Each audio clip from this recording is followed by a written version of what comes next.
Mesdames, Messieurs, bonjour. Dans le cadre de ces activités annuelles, le Salon de la Femme va procéder donc au renforcement des capacités des femmes par une sensibilisation accrue pour cette année 2020. Disons que notre sortie commence par une grande nouvelle pour les femmes dans le cadre de la protection de leur vie matrimoniale, dans la protection de l'institution qu'est le mariage. Aujourd'hui, le tribunal de première instance de Libreville a rendu une décision. Quand je dis aujourd'hui, c'est il y a quelques jours, il y a quelques mois.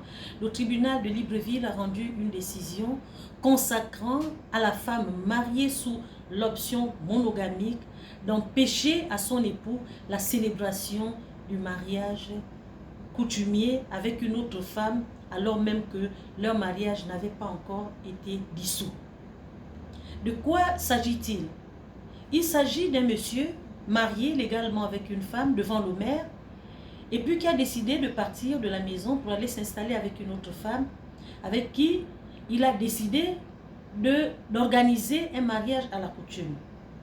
Munie de cette information, la femme mariée qui est à la maison a saisi le tribunal et a demandé donc au tribunal de lui prêter main forte pour empêcher ce mariage. Le tribunal n'a pas eu de problème à rendre une ordonnance mettant à la disposition de cette dame la force publique pour pouvoir empêcher ce mariage.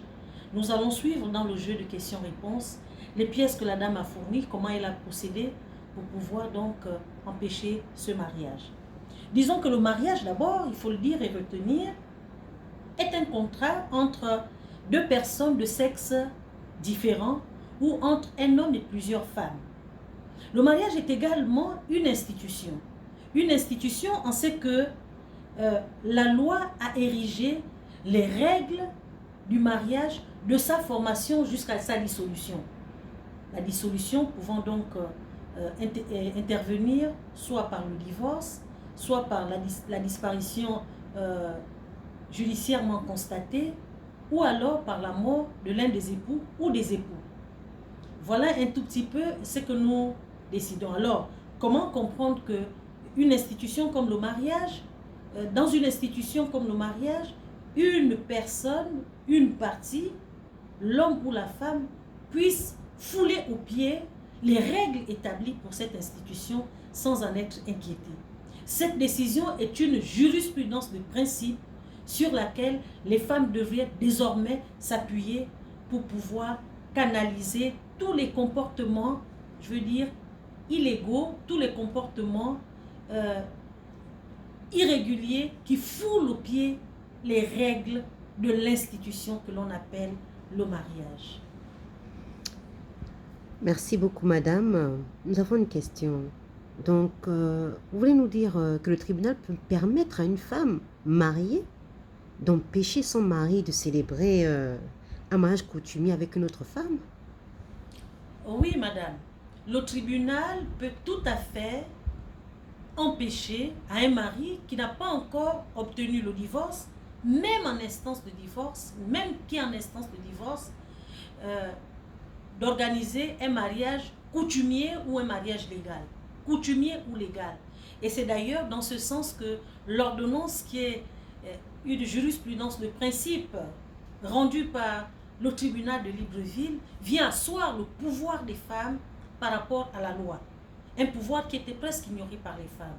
Oui, madame, simplement dit, le tribunal peut permettre à une femme mariée d'empêcher à son époux, avec qui elle n'a pas encore divorcé, de ne pas organiser un mariage en mettant même la force publique à sa disposition pour empêcher ce mariage.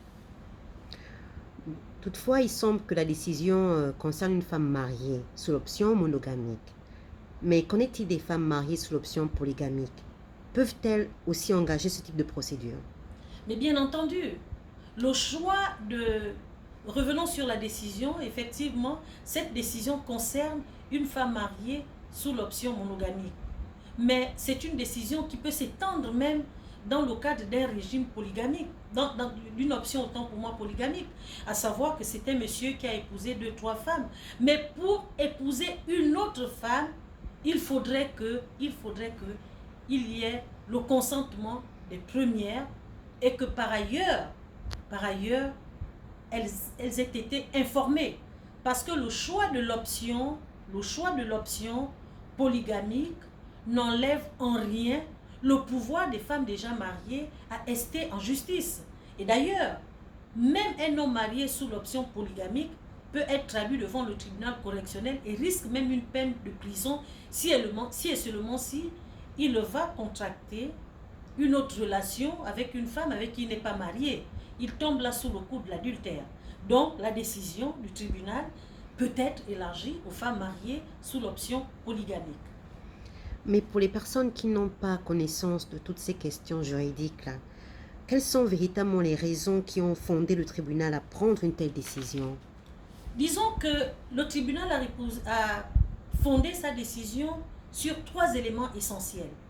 Premièrement, il a parlé de la préservation de l'institution du mariage. Tout à l'heure, je vous disais que le mariage était une institution. On sait que les règles, le législateur a érigé des règles concernant la formation du mariage, les effets du mariage et la dissolution du mariage. Donc, s'il y a un problème qui survient dans l'une ou l'autre étape du mariage, une partie au mariage, l'un des époux peut tout à fait saisir le tribunal, mais ne peut pas se soustraire des obligations du mariage. Et donc, le tribunal a fondé sa décision sur la préservation de l'institution du mariage, ou que nous pouvons également parler le respect des règles qui régissent le mariage.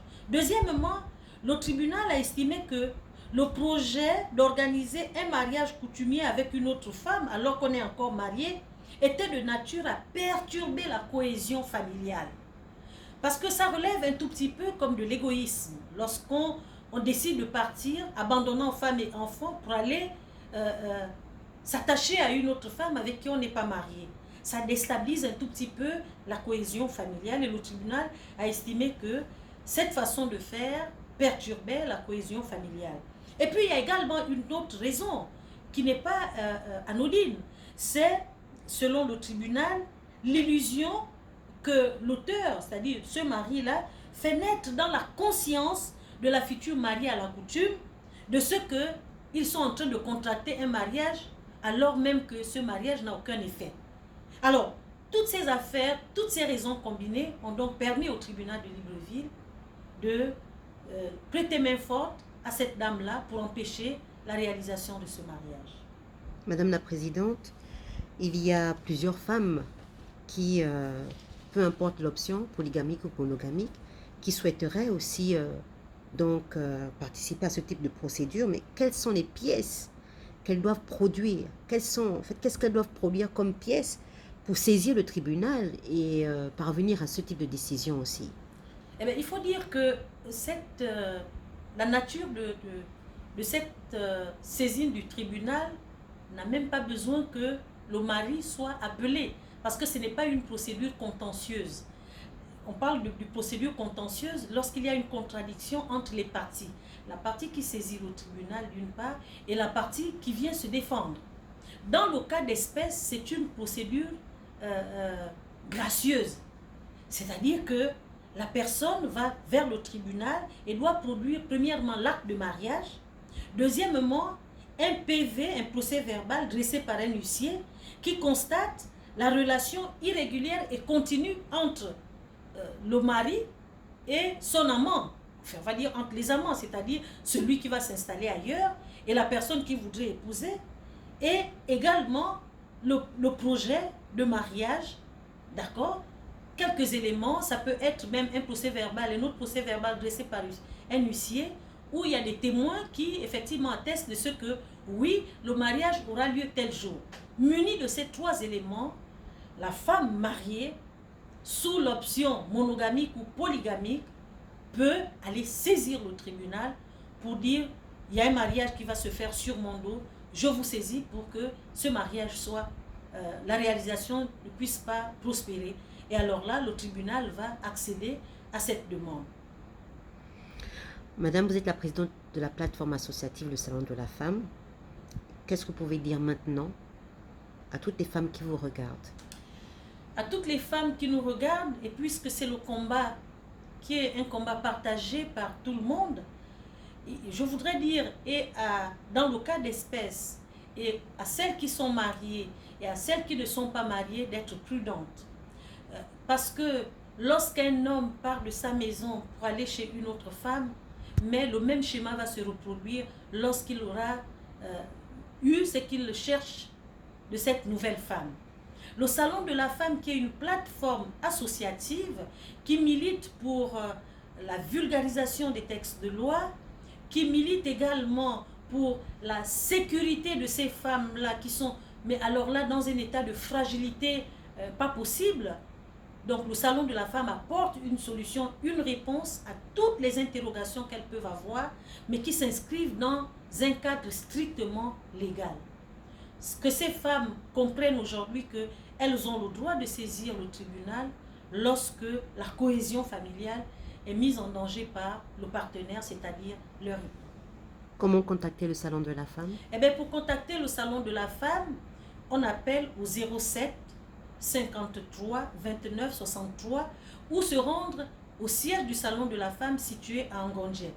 Mais l'objectif, c'est que ce combat-là soit porté par plusieurs femmes. Donc, nous avons besoin des femmes qui adhèrent, qui partagent cette vision, celle de connaître ses droits, de se comporter comme une citoyenne à part entière, parce que être citoyenne, c'est être consciente de ce qu'on a des droits. Et lorsque ces droits sont floués, on va saisir le tribunal.